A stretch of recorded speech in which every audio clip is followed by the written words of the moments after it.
بسم اللہ الرحمن الرحیم۔ آج ڈاکٹر صاحب رحمۃ اللہ علیہ فرمایا کرتے تھے کہ دیکھو، وقت کو کام میں لگانے کا طریقہ سن لو، یعنی اپنا وقت کو ضائع ہونے سے بچانا اور وقت کو کام میں لگانا۔ اس کا طریقہ یہ ہے کہ تمہیں یہ خیال رہا کہ فلاں وقت میں تلاوت کریں گے یا نفل پڑھیں گے، لیکن جب وہ وقت آیا تو اب طبیعت میں سستی ہو رہی ہے اور اٹھنے کو دل نہیں چاہ رہا۔ لیکن یہ بتاؤ، اگر اس وقت صدر مملکت کی طرف سے یہ پیغام آ جائے کہ ہم تمہیں بہت بڑا انعام یا بہت بڑا منصب یا بہت بڑا عہدہ یا بہت بڑی ملازمت دینا چاہتے ہیں، اس لیے تم اس وقت فوراً ہمارے پاس آ جاؤ، بتاؤ اس وقت بھی سستی رہے گی؟ کیا تم یہ جواب دو کہ میں اس وقت نہیں آ سکتا، مجھے نیند آ رہی ہے؟ کوئی بھی انسان جس میں ذرا بھی عقل و ہوش ہے، بادشاہ کا یہ پیغام سن کر اس کی ساری سستی، کاہلی، نیند دور ہو جائے گی اور خوشی کے مارے فوراً اس انعام کو لینے کے لیے بھاگ کھڑا ہوگا کہ مجھے اتنا بڑا انعام ملنے والا ہے، لہذا اس وقت یہ نفس اس انعام کے حصول کے لیے بھاگ پڑے گا۔ تو اس سے معلوم ہوا حقیقت میں اٹھنے میں کوئی عذر نہیں۔ اگر حقیقت میں واقعتاً اٹھنے سے کوئی عذر ہوتا تو اس وقت بھی نہ جاتے بلکہ بستر پر پڑے رہتے۔ لہذا یہ تصور کرو، دنیا کا ایک سربراہ حکومت جو بالکل عاجز در عاجز اگر تمہیں ایک منصب کے لیے بلا رہا ہے اور تم اس کے لیے اتنے بھاگ رہے ہو، لیکن احکم الحاکمین، بادشاہوں کا بادشاہ جس کے قبضہ قدرت میں پوری کائنات ہے، دینے والا وہ ہے، لینے والا بھی وہی ہے، اس کی طرف سے بلاوا آ رہا ہے، تم اس کے دربار میں حاضر ہونے میں سستی کر رہے ہو۔ اس تصور سے انشاءاللہ ہمت پیدا ہوگی اور وہ وقت جو بیکار ہو رہا ہے انشاءاللہ کام میں لگ جائے گا۔ تو طبیعت میں سستی تو آتی ہی ہے، اس میں تو کچھ شک، ٹھیک ہے نا؟ آدمی تلاوت کرتے کرتے ایک دن یار چھوڑ دو، نفل پڑھتے پڑھتے آج چھوڑ دو، تسبیحات پڑھتے پڑھتے بھی آج چھوڑ دو، ٹھیک ہے نا؟ تو یہی وہ وقت ہوتا ہے کہ سستی کو چستی سے بدل دو۔ اور بدلنے کا طریقہ کیا ہے کہ کون بلا رہا ہے، کس کے لیے کر رہا ہوں، کس ذات کی طرف سے انعام ملنے والا ہے، کون اپنے دربار میں حاضری کے لیے آج مجھے بلا رہا ہے، ابھی کس سے باتیں ہونے لگی ہیں، اس کا تھوڑا سا تصور کرے تاکہ یہ سستی ختم ہو اور یہ وقت صحیح استعمال ہو جائے۔ حضرت تھانوی رحمۃ اللہ علیہ سے پوچھا گیا کہ اصلاح کیا ہے؟ فرمایا اصلاح اسی کا نام ہے کہ کسی غلط کام کرنے کا جی چاہ رہا ہو اور ہمت کر کے اس سے رک جائے، اور کسی عمل میں سستی ہو رہی ہو اور ہمت کر کے وہ کام کر لے، اس کا نام ہے اصلاح۔ اور فرمانے لگے کہ جس کو یہ نصیب ہو گیا اس کو اور کسی چیز کی ضرورت نہیں۔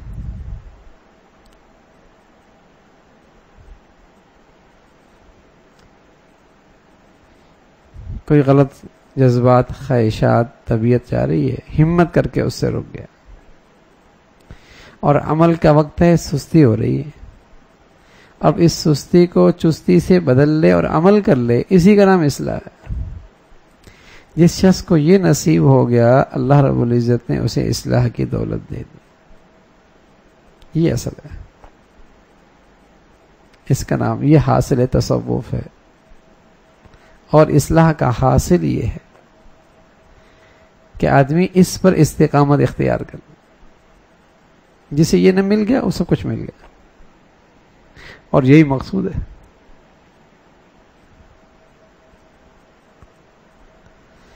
تو اللہ ہم سب کے لیے آسان فرما دے بھائی۔ ہاں، تو جب سستی ہو رہی ہے طبیعت میں تو یہ اس بات کا احساس کرے، تصور کرے، دھیان کرے کہ کون بلا رہا اور کس کی طرف سے یہ منصب ملنے والا ہے اور کس کی طرف سے یہ نام ہے اور کس کے دربار میں حاضری ہے اور کس ذات نے آج بلایا ہے، پھر ہمت کرے۔ اور سچی بات ہے کہ جب اس سستی کو چستی سے بدلے گا، اس پہ جو نور ملے گا وہ بھی غیر معمولی ہوگا،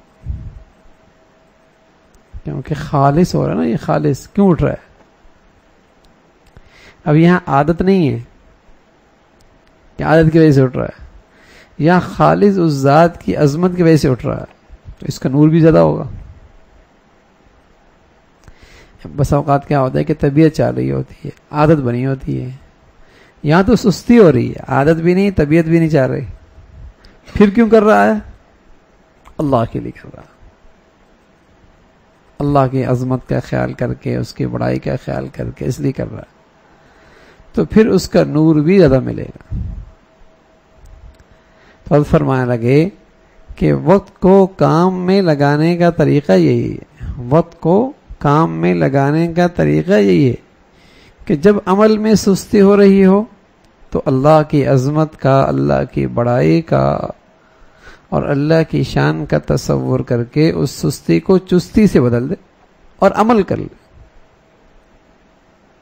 عمل کر لے. اللہ ہم سب کو بھی اس پہ استقامت نصیب فرما دے. آدمی کی الحمدللہ عادت بنی ہوتی ہے، وہ ہر جمعے کو سورہ کہف پڑھتا ہے، الحمدللہ اس کا معمول بنا ہوتا ہے. عصر کے بعد تھوڑی سی کثرت سے درود شریف کا اہتمام کر لیتا ہے، کچھ دعاؤں کا اہتمام کر لیتا ہے. اب کبھی سستی ہو رہی ہے، سالہ سال کا اس کا معمول رہا، جمعے کے اندر عصر کا سستی کر رہا خواہ. ارے میاں، اس سستی کو چستی سے بدلنا یہی تو اصلاح ہے کہ اس معمول کو نہیں چھوڑنا.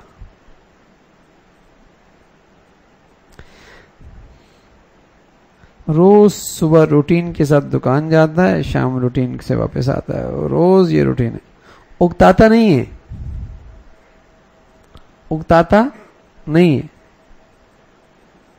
بلکہ ایک نئے شوق، ایک نئے جذبے کے ساتھ، ٹھیک ہے نا، نہیں ہوتا اکتاتا. کیوں؟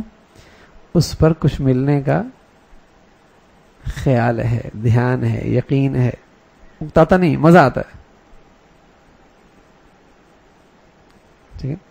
تو اسی طرح اللہ کی طرف سے کیا مل رہا ہے، اللہ کتنا پیار کر رہا ہے، بار بار مجھے اپنے پاس بلا لیتا ہے، بٹھا لیتا ہے سامنے.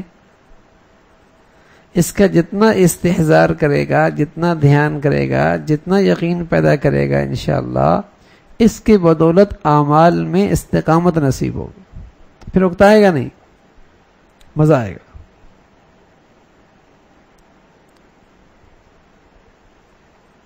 اور یہ مقصود ہے کہ یہ اللہ کرے طبیعت بن جائے کہ جہاں سستی ہوئی عمل میں ہمت کر کے وہ کر لی، اور جہاں غلط کرنے کا جی چاہ رہا ہے، طبیعت چاہ رہی، ہمت کر کے اس سے رک گیا. جسے یہ نصیب ہو گیا سب کچھ نصیب ہو گیا. یہ اصل ہے. اسی طرح دن رات میں کچھ نوافل آدمی نے مقرر کیے ہوتے ہیں، کچھ تلاوت مقرر کی ہوتی ہے، کچھ معمولات مقرر کیے ہوتے ہیں. ہاں، میں عرض کر رہا ہوں کہ طبیعت میں مختلف احوال آتے رہتے ہیں. طبیعت چاہ رہی ہے، نہیں چاہ رہی ہے، سستی ہو رہی ہے، کاہلی ہو رہی ہے، اٹھنے کا دل نہیں کر رہا. ہاں، لیکن نہ بھائی، کرنا ہی کرنا ہے، عمل نہیں چھوڑنا. تو انشاءاللہ اس سے پھر بہت فائدہ ہوتا ہے، ترقی ہوتی ہے.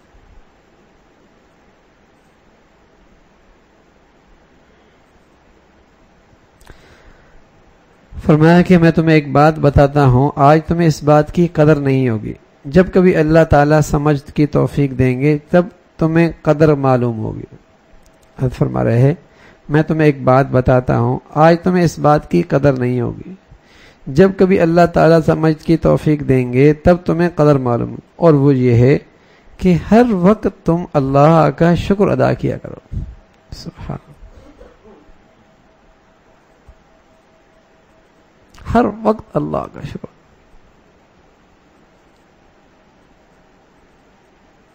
کتنی چھوٹی سی بات ہے لیکن حقیقت میں بہت بڑی بات ہے. اللہ میاں کہتے ہیں وَقَلِيلٌ مِّنْ عِبَادِيَ الشَّكُورُ، بہت تھوڑے لوگ ہیں جو میرے شکر کرتے ہیں. بات چھوٹی سی لگتی ہے لیکن حقیقت میں بہت بڑی ہے، اس لیے بہت تھوڑے لوگ ہوتے ہیں. اور بھائی جو تھوڑا کرنے والے ہوتے ہیں اس کی قدر بہت ہوتی ہے، قدر بہت ہوتی ہے اللہ کے یہاں، پھر اس کی قدر بہت ہوتی ہے. ہر وقت اللہ کا شکر ادا کر. زبان دل کی کہ اللہ تیرا شکر، اللہ تیرا شکر، اے اللہ تیرا شکر، سبحان اللہ۔ دنیاوی نعمتیں اللہ دے دے، روحانی نعمتیں اللہ عطا فرما دے، دنیا کی چیزیں دے دے، آخرت کی چیزیں دے دے، سبحان اللہ، الحمدللہ الحمدللہ۔ ہر وقت اللہ کا شکر ہو، کیا ہوگا؟ سچ بتاؤں، ہر وقت اندر سے خوش رہے گا، دنیا میں یہ نہ ملے گا، ہر وقت اندر سے خوش رہے گا، ہر وقت اندر سے تر و تازہ رہے گا۔ غم، مایوسی، شکایت، شکوے انشاءاللہ اس کے قریب ہی نہیں آئیں گی، ہر وقت اندر سے تر و تازہ، الحمدللہ الحمدللہ۔ حضرت فرمان لگے میں تمہیں ایک بات بتاتا ہوں، آج تمہیں اس بات کی قدر نہیں ہوگی، جب کبھی اللہ سمجھنے کی توفیق دیں گے تب تمہیں قدر معلوم ہوگی۔ وہ یہ ہے کہ اللہ کا شکر کثرت سے کیا کرو، اس لیے جس قدر شکر کرو گے اس سے امراض باطنہ اور اندر کی کمزوریوں کی جڑ کٹے گی۔ جتنی اندر کی کمزوریاں ہیں، مایوسی، شکایت، ڈپریس، خوف، پریشانی، بے چینی، مایوسی، ہاں، اور دوسری بیماریاں تکبر، عجب، بڑائی، حسد، کینہ، ان ساری گندگیوں کی جڑ کٹے گی۔ چھوٹا سا عمل اور کیا بڑی چیز ہے، اور کیسے ثمرات اور برکتیں ہیں۔ جو ہر وقت دل سے اللہ کا شکر ادا کرے گا انشاءاللہ تکبر سے کوسوں دور ہوگا۔ اسے پتا ہے میں تو اللہ کا شکر ادا کر رہا ہوں، بھائی دیے تو اس نے، میری کیا بڑائی ہے اس میں۔ ہر وقت چونکہ اللہ کا احسان مند رہے گا اور اس کے محسن ہونے کا استحضار اور دھیان رہے گا تو اپنے کسی کمال پہ نظر جائے گی نہیں کہ سارا کمال تو اس کا ہے، سارا کرم تو اس کا ہے۔ جب وہ نظروں سے اوجھل ہوتے ہیں تب آدمی کی نظر اپنے کمال پہ پڑتی ہے کہ میں بھی کچھ ہوں، میں بھی کچھ ہوں۔ اور جب یہ ہو کہ ہے ہی اسی کا معاملہ، اسی کا شکر ہے، کیا میں اور کیا میری تدبیریں اور میری کیا ہوشیاری اور میں کیا میری سمجھ بوجھ، اس کا کرم چل رہا ہے کہ سارا تماشا لگا ہوا ہے، کرم اسی کا چل رہا ہے۔ ساری کھیل خراب ہو سکتی ہے، اس کی نظر کرم ہٹے تو ہر وقت اللہ کا شکر ادا کرنے سے باطنی امراض کی جڑ کٹتی۔ اللہ تعالی شکر، الحمدللہ، اللہم لک الحمد، اللہم لک الحمد۔ زبان کی بھی یہ کیفیت ہو، دل کی بھی یہی کیفیت ہو۔ فرمایا وہ یہ ہے کہ اللہ کا شکر کثرت سے کرو، اس لیے جس قدر شکر کرو گے امراض باطنہ کی جڑ کٹے گی۔ واقع یہ ہے اس وقت واقعی وہ باتیں اتنی سمجھ میں نہیں آتی تھیں، اب تو جو کچھ سمجھ میں آنے لگی ہیں، یہ کہ یہ شکر ایسی دولت ہے جو بہت سے امراض باطنہ کی خاتمہ کرنے والی ہے۔ بہت سارے امراض باطنہ کی خاتمہ کرنے والی۔ حضرت فرمایا کرتے تھے میاں وہ ریاضتیں مجاہدے کہاں کرو گے جو پہلے لوگ کیا کرتے تھے، ستو پھنگا کرتے تھے، پہاڑوں میں بیٹھ جایا کرتے تھے اور بڑی مشقتیں، تکلیفیں، مجاہدے، ریاضتیں کیا کرتے تھے۔ فرمایا میاں وہ ریاضتیں مجاہدے کہاں کرو گے جو پہلے زمانے کے لوگ اپنے بڑوں کے پاس جا کر کیا کرتے تھے، رگڑے کھایا کرتے تھے، محنتیں مشقتیں اٹھاتے تھے، بھوکے رہتے تھے۔ تمہارے پاس اتنا وقت کہاں، تمہارے پاس اتنا وقت کہاں، اور تمہارے پاس اتنی فرصت کہاں۔ بس ایک کام کر لو، وہ یہ ہے کہ کثرت سے شکر ادا کرو۔ کتنا آسان، کتنا آسان۔ پہلے تکبر ختم کرنے کے لیے بڑی بڑی ریاضتیں اٹھایا کرتے تھے، بڑے بڑے مجاہدے کرائے جایا کرتے تھے، کچرا اٹھاؤ، کچرا اٹھاؤ، ٹوکرا کچرا اٹھا کے جا رہا ہے روز، سر پہ ٹوکرا اٹھا کے، تکبر نکل رہا ہے۔ فرمایا بھائی ان ریاستیں مجاہدے کون سے کام کرو گے، اتنا وقت تمہارے پاس وقت کہاں، فرصت کہاں، بس ایک کام کر لو کہ یہ کثرت سے اللہ کا شکر ادا کیا کرو، جتنا شکر کرو گے انشاءاللہ تواضع پیدا ہوگی، عاجزی پیدا ہوگی، انکساری پیدا ہوگی، اور ہر وقت اپنے محتاج ہونے کا دھیان خیال رہنے لگے گا۔